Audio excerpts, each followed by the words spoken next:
welcome back, Pack Horse family, to part two of Purpose Requires Elimination. You know how I hit it in the first week, and this week I'm coming with controlling your time. Speaking about controlling your time, now that hopefully you're thinking about some of those things you can eliminate, or at least focused in on that one thing that you can start to eliminate from your life, from your days. All them distractions that's blocking you from your purpose and your destiny. Those time stillers.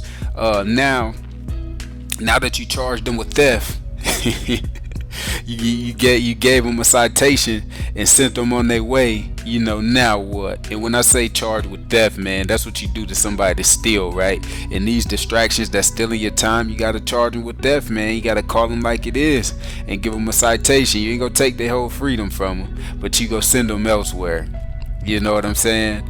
And so now what though? Now you can control more of your time, as it'll be probably less people calling upon you for unproductive reasons, or less people calling you to do some things that you just really don't want to do. You may be doing out of obligation. You see what I'm saying? And when you break that down, man, a job isn't the only place that controls your time.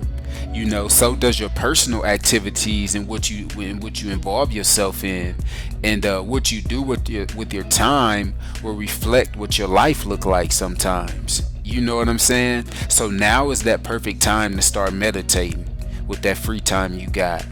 Learning how to control your mind one thought at a time. This helps you with that voice within. That's like always like a worker bee, so to speak. You understand what I'm saying? Always just busy with little to no downtime. And when you do get that downtime, it's like you outright tired. All you want to do is just plop down right where you can and just let the load off. You understand what I'm saying?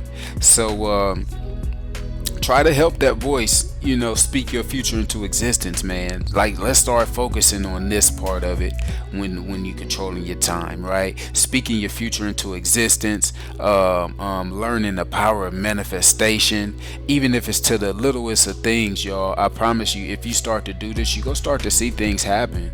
Once you start to put those goals on paper, you start to speak those goals into existence, you go start to put some check marks on that paper. I can guarantee you that.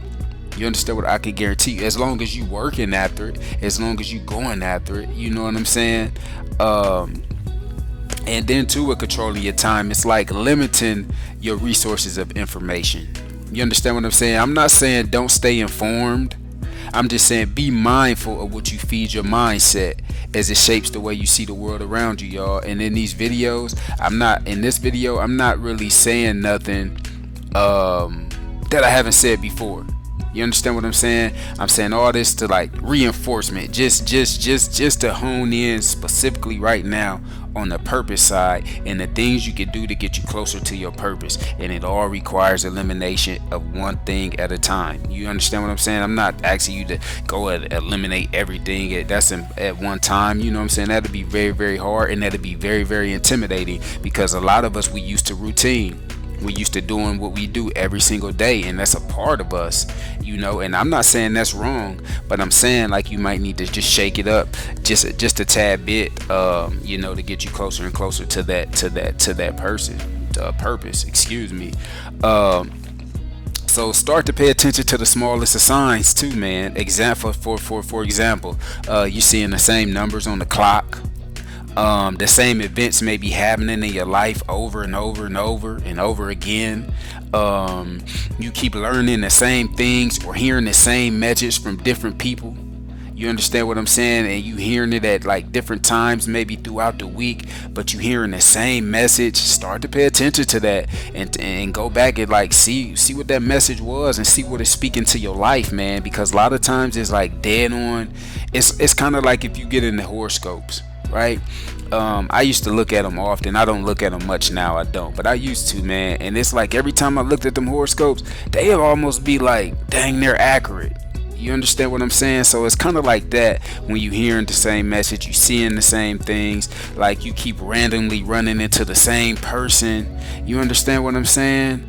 The same thoughts is occupying majority of your mind. All those are telltale signs that the universe is trying real hard to get you to pay attention to something in your life. You understand? And that something may not be what you think, it may not be what you want, but it's trying to get you to pay attention to something. So tap into it.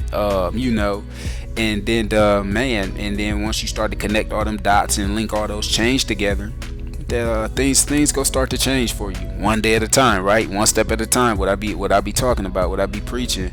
And so going a little bit further, now that you're starting to control more of your time from those eliminated distractions, you gotta find a good way to use your time. You know what I'm saying? Like, I know I just spoke upon all those methods above hand with meditating, manifestation, speaking things into existence, but only you know the best ways for you to use your time. You know what I mean? Like, I know I push my method of what you watch, what you hear, what you eat, as it pertains to, you know, all that affects our lives, right? I know I push that, but the main point that I'm trying to make that here is, and I'm getting ready to round this out, that if you watch TV for 3-4 hours a day, or how many ever hours you watch a day, just mix in maybe like a how-to YouTube video on the subject that you're interested in, or something that you're interested in learning, or maybe like somebody that you're interested in learning about their journey and their path and how they got to where they got. Like, maybe watch a little YouTube video on that subject, right?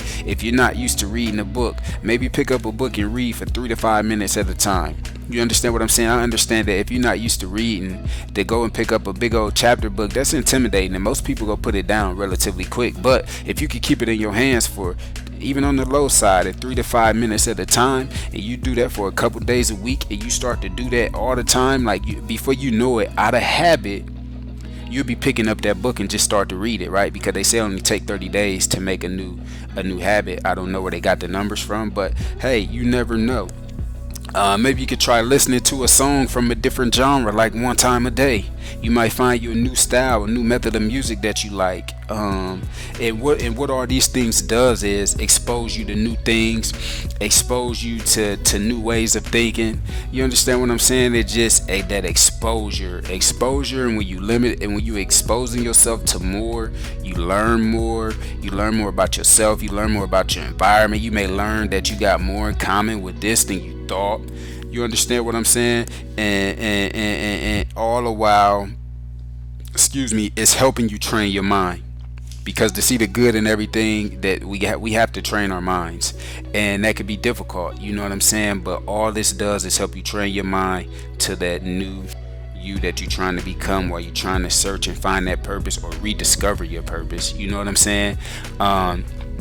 And it's kind of like, it's a reason the radio plays the same songs over and over and over and over. Movies, they write the same similar scripts to a lot of these movies. It's just different actors and maybe a different scene, but a lot of the scripts are the same.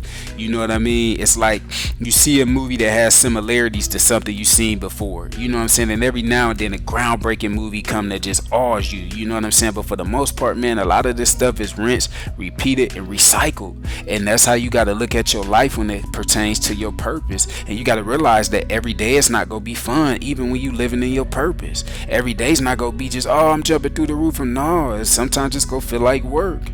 But it's just, once you get it, you never lose it, right?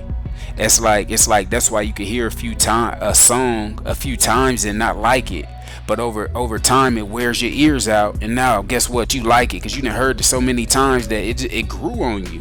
That's how your purpose is. Like, it grows on you. When you first start doing it, it's new to you. It's awkward to you. You still trying to figure out how you can fit in this space and how you fit in this lane. But then as you keep doing it day to day to day to day, you get used to it, right? And again, that's how you train your mind. It's by repetition. You understand? When you go to that job, they train, like, a lot of them don't train you as long no more, but they train you on that job to the same thing every day.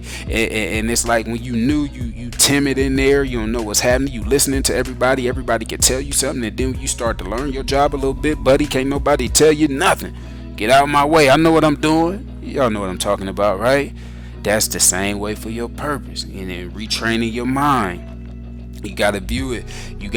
That's how you gotta view your life. You know what I'm saying? Repeat it and repeat it again until you master it.